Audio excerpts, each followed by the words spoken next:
Cuma ada hal yang menarik kemarin. Katanya pulang dari Vatikan. Ya ini si Babe nih, babenya Wapres kan. Tiba-tiba kena alergi berat.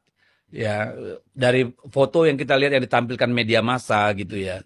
Sebagian malah footage lu datang dari Solo misalnya gitu. Itu ada apa namanya? Ya biasanya alergi kan sebentar ya. Biasa kan kita ada alergi, kena biduran gitu ya, gatel, kita makan cetirizine hilang. Nih sampai moon face gitu Saya kira wajah. bukan alergi ya, ada semacam itu psikosomatik. Psikosomatis. Jadi kalau alergi itu kan dia kimia tuh. Ini psikosomatik artinya gangguan kejiwaan itu tidak bisa Oh bisa disebut gangguan udah ya? gangguan kejiwaan tidak mampu untuk diatasi oleh tubuh. Kan itu. Oke, sehingga direspon dengan cara seperti itu. Nah, kita mulai lihat bagaimana misalnya ketagihan Pak Jokowi terhadap kamera itu akhirnya mencandu terus-menerus tuh. Pada saat dia mencandu, yang terjadi justru adalah efek negatifnya kan. Dia mesti layani, mesti seolah-olah ya silahkan. Pada saat yang sama anaknya dipersekusikan oleh netizen kan. Jadi itu yang terjadi. Jadi saya bisa bayangkan misalnya, ini hipotesis saja. Mungkin seminggu sekali keluarga itu makan malam bersama. Sambil saling menduga apa yang akan terjadi. Nah, presiden sebagai kepala keluarga harus menerangkan, tetapi dia tidak mungkin menerangkan sesuatu yang tidak ada di media massa.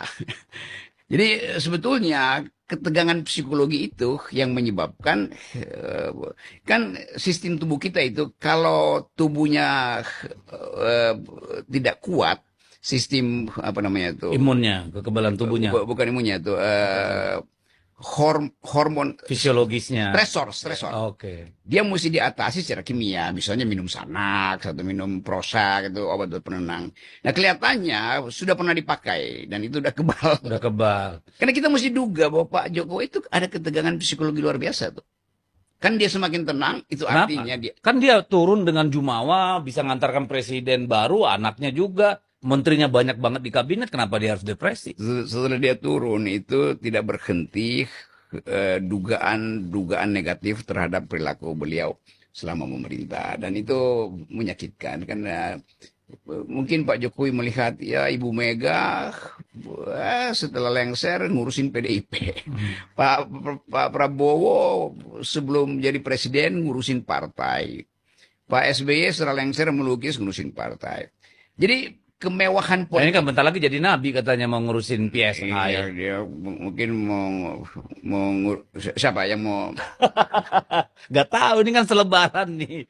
Katanya masih ada beberapa kan, yang nyalon itu tuh. Itu pun udah PSI adalah partai anak muda, tapi pemimpinnya nanti adalah orang tua. Kan itu juga udah dia dengar itu aja udah, aduh iya ya nggak bisa. Tetapi dia mesti punya mainan politik. Jadi karena nggak punya mainan politik, dia kasakusuk kemana-mana. Nah kasakusuk itu kan satu waktu orang ya capek juga kasakusuk dalam usia segitu tuh. Jadi tadi itu proses kimia tubuh ya, maka kimia muncul tubuh seperti itu. Bukan karma politik ya? Bukan. Karma politik kemudian mempengaruhi kimia tubuh nggak? Kalau karma politik itu kita rumuskan nanti itu. Oh gitu ya. Nah, sekarang misalnya seandainya Pak Jokowi membawa ijazah aslinya. Walaupun tadi katanya ijazah SD, SMP, SMA sampai perguruan tinggi ditunjukin ke penyidik. Sekarang ada masalah baru. Kenapa baru dia tunjukin sekarang? Kan itu masalahnya kan. Dan kenapa ke penyidik? Mungkin itu juga. Kalaupun ternyata ini ternyata benar semua ini asli dianalisis secara forensik, dianalisis secara kimia. Oh ini asli. Sekarang masalahnya kenapa selama 2 tahun Pak Jokowi menahan kejujuran itu sehingga udah ada korban. Jadi artinya Pak Jokowi membuat gaduh selama 2 tahun. Kan itu intinya kan. Nah, justru bisa dilaporkan. Atau memang justru itu mungkin yang ditunggu ya, supaya tetap dia ada di bubble pembicaraan publik ya. Itu demi pencitraan dipegang itu sebagai apa namanya, menghasilkan simpati publik juga. Ya, sebagai talk of the talk itu. Supaya dibicarakan terus kan, dan kelihatannya itu yang akan jadi soal nanti itu. Tapi itu mulai aja diproses secara hukum. Tapi apa implikasinya? Yang dipersoalkan lah, Jokowi mengantarkan semua ijazahnya kepada penyidik. Ya, walaupun saya bingung kenapa di Polda Metro, bukan di Polda Metro apa di Mabes Polri? Polda Di Polda. Kenapa bukan, kan beliau KTP-nya mana sih? Solo apa DKI ya? Nah, Kenapa tidak di itu. Polresta Solo misalnya disampaikan? Polresta Solo ada gugatan lainnya di situ ya. Oke. Harusnya disamain aja kan. Iya dong, karena kan domisilinya di Iya, sana. tapi wartawan kurang kalau di Solo. Oh, tetap aja banyak tuh tiap hari. Wah, Lain kalau Jakarta kan, melapor ke Polda itu. oke, tapi apa gamenya apa ini sekarang? Kalau ditunjukkan di sisi lain sudah ada gugatan. Nah ini proses apanya gimana nanti? Misalnya dipanggil orang-orang yang diadukan. Anda ini kan sebenarnya apa namanya tipiring ya, tindak pidana ringan ya kan? Ini kan soal apa namanya? Kertas A4 aja kok. Iya, jadi apa yang diharapkan dengan mengadukan ke Polda? Implikasinya apa? Proses hukumnya apa ini nanti? Orang-orang tuh dipanggil, tunjukin mana yang kau anggap palsu, loh mana yang asli, kan gitu nih, bingung kita. Target pertama adalah memperpanjang dan mendramatisir drama. Gitu. Jadi akan dibikin drama dulu kan, supaya kayak ada pemberitaan, beliau tetap on top of pemberitaan itu. Lalu mulai disusun rencana bagaimana supaya isu ini pada akhirnya dianggap sebagai non-isu, tetapi sudah keburu dapat impact positif pada Pak Jokowi. Jadi tetap melaporkan itu di dalam rangka mengumpulkan poin positif, kira-kira begitu tuh. Mulai dari itu kan akhirnya kenapa sih ini? Oh jadi playing victim lah ya. Playing victim. Ini kan berbeda nih. Apa-apa, maksudnya ini Bu Puan Maharani ya. Karena yang kita tahu bahwa PDIP dengan Jokowi ataupun Gibran itu kan sedang berseteru, gitu. Nah, jadi kalau seandainya PDIP itu naik menjadi wapresnya, jadi dia bisa dibabat habis semua itu dinasti Jokowi, gitu. Nah, maksudnya biar putus, biar nggak ada lagi dinasti Jokowi, gitu. Kalau untuk kenapa saya nggak pilih dengan Pak Anies, karena saya tahu Pak Anies itu orang yang punya intelektual tinggi, berintegritas, dia nggak mau supaya dia naik menjadi wapres, tapi dengan cara melengsarkan Gibran gitu, atau mungkin dengan cara yang seperti ini gitu. Dan itu nggak mau. Aku maunya itu kayak Pak Anies itu dia dengan yang cara yang elegan gitu loh. Dan kalau bisa dia jangan jadi wapres. Saya maunya dia jadi presiden gitu loh. Nah, mendapat kesempatan itu ya mungkin nanti di 2029 gitu. Karena apa? Kalau dengan melengsarkan Gibran, Anies naik, nanti itu para kubunya Gibran, Jokowi itu payung victim, merasa terjolimi, dan Pak Anies dihujat habis-habisan gitu loh. Dan lagian kalau tapi gini Mbak Aci, pertanyaan sedikit dari saya, apakah Anda yakin kalau Puan Maharani itu menggantikan dan akan memberantas termol gitu kan? Karena saya tidak yakin juga, takutnya mereka malah bersatu lagi ntar gitu loh. betul. Lanjut. Ya, ini mereka yang membesarkan Pak Jokowi tetapi telah dihianati. Ibaratnya itu tuannya sudah dihianatin. Dan seorang pengkhianat, sekali pengkhianat tetap pengkhianat gitu loh. Masa mereka mau mengulang lagi gitu loh. Jadi aku rasa sih ya mungkin untuk memberantas itu ya kalau kata aku sih biar PDIP aja gitu loh. Jadi biar habis dinasti Jokowi. Aku ngomong sedikit, masa sih nggak bohong Kak, lanjut. lanjut Mbak Aci, lanjut, jangan dipotong, lanjut. Menurut persepsi kita masing-masing ya. Kalau boleh. sebenarnya dari PDIP juga gitu loh. Cuman kalau misalnya kayak Puan, dia kan perempuan dan biasanya itu seorang pemimpin itu harus ada pendampingnya itu orang perempuan. Izin intercept walaupun saya makan. 10 tahun rusaknya demokrasi yang ada di Indonesia ini, kita nggak lupa dengan partai PDIP, camkan itu baik-baik. Lanjut. Oke. Memang manusia itu emang nggak pernah luput dari kesalahan ya, dan mungkin itu suatu kesalahan besar dan fatal mungkin untuk partai PDIP ya, dan itu harus menjadi pelajaran karena hikmah itu diambil setelah terjadi kejadian gitu loh. Setelah ada kejadian itu hikmah bisa diambil, dan aku rasa mungkin untuk PDIP, walaupun aku bukan pendukung PDIP ya, aku pendukung anak Abah ya, cuman mungkin di situ bisa diambil hikmahnya gitu loh. Dan karena kita bisa ngambil hikmah kalau belum ada kejadian itu dulu gitu loh. Nah, mungkin untuk kedepannya supaya bangsa ini lebih maju, ya janganlah diulang lagi. Dan aku pikir ya itu untuk memutus dinasti Jokowi, itu orang yang berseteru dengan dia yang harus kita naikkan gitu loh. Kalau misalnya yang masih baik Tapi sama menurut dia, Mbak Aceh emang Pak Anies nggak mampu untuk memutuskan para dinasti Jokowi ini. Mampu bang, mampu. Iya. kan nggak mampu. Di sini kan aku Mampu, mampu amat. ini loh, aku nggak suka dengan Yang caranya mampu lah Pak Anies jadi kalau wapres, dia tapi gabung dengan misalnya PDIP. menggulingkan Gibran itu nanti persepsi termul itu nanti kan dia flying victim dari Ya ngapain Aman. mikirin Bang. termul Mbak Aceh? Nggak usah mikirin Mau termul termul. ngomong apa, kayak termul kan ada Nggak otaknya, masalah. kualitas kita tahu. Bodoh amat, lanjut. Gak masalah. Perempuan mau bicara apa nggak masalah. Justru kalau ini Bang Anies didukung oleh PDIP untuk menggantikan Gibran itu bagus sekali itu. Pak Prabowo akan mendapatkan partner yang apa ya, yang cerdas gitu. Dan penyelesaian negara ini akan semakin cepat gitu. Demi bangsa dan negara Mbak Aceh. Gitu. ya mungkin itu Dan aja itu sih. juga menguntungkan Bang, di 2009 gandeng lagi Bang. Oke, tapi saya sangat menghargai pendapat Mbak Aceh. Ya saya juga Boleh menghargai. aja, ya boleh aja. Lanjut. Oke Bang Sem, udah siap atau masih makan? Lanjut, aku lagi makan, lanjut. Aku sambil dengar. Oke. Bang Sem, Bang kalau makan itu Joko aja Negoro, silakan. Mulai gini, tadi saya kasihin ke cewek, terus cewek dulu ke saya karena saya menghormatin cewek kan gitu. Gini Bang, emang Pak Anies itu mampu untuk mengatasi masalah yang ada di sini. Cuma benar kata Bang Oci, kita kalah menang harus satria. Kesatriaan seorang laki-laki ya harus dijaga gitu. Karena apa? Nanti dilekatkan ke pundak Anies itu nanti haus jabatan. Itu yang saya nggak enak, nggak seneng nanti kedengeran kayak gitu.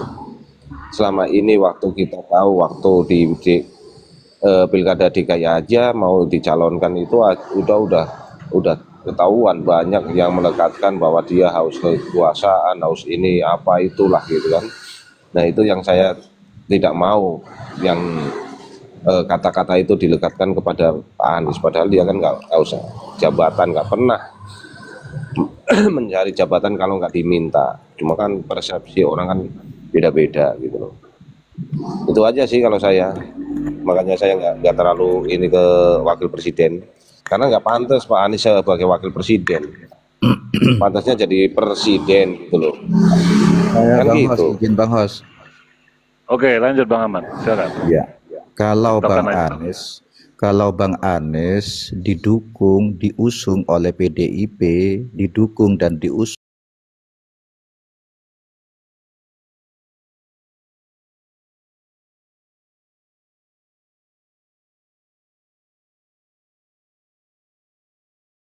perbaikan dan penyelamatan negara dan bangsa ini gitu. Karena Pak Anies itu lobby-lobbynya luar biasa, penyelesaiannya juga bagus, komunikasinya dengan kelompok-kelompok masyarakat, dengan para pejabat itu juga bagus. Jadi itu sangat membantu Pak Prabowo dalam rangka penyelamatan negara ini gitu. Dan umpamanya itu kemudian di 2009 gandeng lagi sampai 2004, itu menjadi sangat bagus, sampai baguslah negara ini, baru Bang Anies naik sebagai presiden karena dia sudah dikenal publik, karya-karyanya direkam oleh publik, kan begitu. Kebijakannya ketika mendampingi Pak Prabowo menjadi luar biasa. Tidak bisa Bang, tidak bisa Bang. Kalau udah 2 periode berturut-turut itu nggak bisa lagi naik Bang. Itu saya lupa undang-undangnya itu, tapi setahu saya tidak bisa langsung naik kalau udah 2 kali berturut-turut itu. 2 periode sebagai wapres, Bang. Iya, mau naik presiden kayaknya nggak bisa. Itu ada undang-undangnya itu. Wapres atau presiden nggak bisa. Iya. Oh, wapres naik menjadi presiden nggak bisa. Nggak bisa, pokoknya kalau wapres 2 periode tetap nggak bisa lagi jadi wapres, tetap nggak bisa jadi capres. Begitu juga sebaliknya. Oke. Jadi kan kita yang Kalau kita Gibran butuhkan ini adalah dikemanakan? kebaikan negara, Bang. Jadi kalau Jadi memang kita Pak ini Anies tidak mau Gibran jadi, dikemanakan Tunggu. Gibran. tunggu Bang, kalau memang Pak Anies itu mau jadi presiden di 2009 ya harus naik gitu. Tapi Iya. kalau gandeng Pak Prabowo lagi ya jadi wakil lagi gitu, Bang Hitungan Ahmad. saya gini Bang Ahmad, Bang Ri, hitung-hitungan saya. Ini di 2029 ini akan bertarung antara Prabowo, Gibran, sama Anies, gitu loh. Nah, cawe-cawe di pemerintahan ini udah nggak ada, pasti akan saling bongkar antara Prabowo dan Gibran kan gitu, Bang. Inilah peluangnya gitu. Jadi pemerintah atau kekuasaan tidak membentengin dengan bansos, money politik gitu loh, Bang. Maksud saya kayak gitu loh. Berarti Pak Prabowo nggak maju lagi ya 2029 ini. Maju, Bang. Maju Ya, dong. itu sudah diusulkan, itu sudah keputusan Kongres itu Gerindra. Cuma gini Bang, Mudah-mudahan. kalau kelihatan Aku tanya, emang lu Mudah-mudahan abang-abang lah semua, Pak emang Prabowo sehat, lu percaya jasmani. kalau Prabowo maju 2029? Kalau saya, maaf beribu-ribu maaf, faktor usia, jalannya beliau, pemikirannya beliau, bukan berarti kita merendahkan. Gini Maaf Bang Sen. beribu-ribu maaf. Prabowo Misal hanya jadi Ada ketua Gerindra. Gibran disuruh turun. Gini Bang Sem, maksud saya gini, walaupun nanti Pak Prabowo tidak, Prabowo akan netral. Penguasa itu pemegang jabatan kan presiden paling tinggi, itu akan netral. Bansos itu tidak akan turun gitu loh. Kita bertempur secara satria di situ nantinya, gitu loh. Misalkan Prabowo emang tidak ikut lagi kan gitu. Dan kita lihat lagi kedekatan antara Prabowo sama Anies, walaupun waktu debat itu ada perkataan yang menyinggung, dua-duanya saling menyinggung, itu Itu di biasa depan itu. umum aja, di depan umum Biasa. debat. Tapi kalau di belakang, contoh sekarang Novel Baswedan aja diangkat sebagai Satgasus, itu salah satu kedekatan kan gitu. Betul. Itu Enggak, Bang. Yang sering nanti ini yang dilupakan kita oleh pikir ini publik, apa Bang. barat? Anies itu, Bang, kebanggaannya Pak Prabowo, Bang. Itu jangan dilupakan. Oh Anies iya itu betul. kebanggaannya Prabowo. Iya, Saya kan iya. di Kalau menurut 2029 ini kalau yang ketar-ketir menurut itu hampa aku, barat gitu loh Bang. Dia tidak, kalau menurut aku Pak Jokowi udah Prabowo tidak bisa ini dalam cawe-cawe lagi. dalam satu periode ini tidak tuntas itu kerjanya. Banyak itu tugasnya. Kalau dia masih sehat, mudah-mudahan dia masih sehat, dia pasti akan maju lagi. Maju lagi, Bang. Kan sudah ada Kongres, Bang, Maju. yang memutuskan, Bang. Pasti Oke. maju tuh. Mengusung Itu apa kalau gitu. dia Mungkin masih saya sehat akan aja. ke Bang Nation 2009 dulu nih itu untuk mendukung Prabowo. meminta pandangan. Bang Nation, silakan Bang. Ya, Silakan, terima Bang. kasih Ya. Yos. Ya. Kalau saya, pandangan saya begini. Kita kan sekarang sepakat bahwa negara dalam kondisi tidak baik-baik saja, ya. Jadi kita tidak bisa lagi menunggu 2029 lalu mengangkat Anies gitu kan. Anies harus masuk sekarang karena kalau menunggu 2029 baru Anies mau jadi presiden, mana tahu kalau tahun depan atau besok negara kita udah lebih parah dari hari ini, ya kan semua menjadi tidak mungkin kan. Jadi kalau saya berpendapat karena negara lagi sedang tidak baik-baik, segera Anies harus masuk mendampingi Pak Prabowo. Begitu. Karena nggak bisa lagi dibersihkan ini penyakitnya Indonesia ini. Jadi Indonesia harus dibersihkan oleh sapu yang bersih. Kalau kita nyapu pakai sapu yang kotor, mana bersihnya gitu. Jadi sekarang saatnya dalam keadaan seperti ini Anies dibutuhkan oleh bangsa gitu aja, Mas.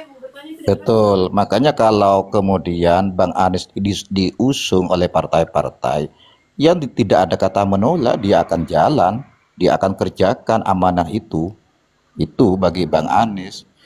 Bahwa 2009 kayak apa ya masih 2009, tetapi yang terpenting Bang Anies ini berkarya gitu, Tapi kalau berbakti kepada menurut negaranya.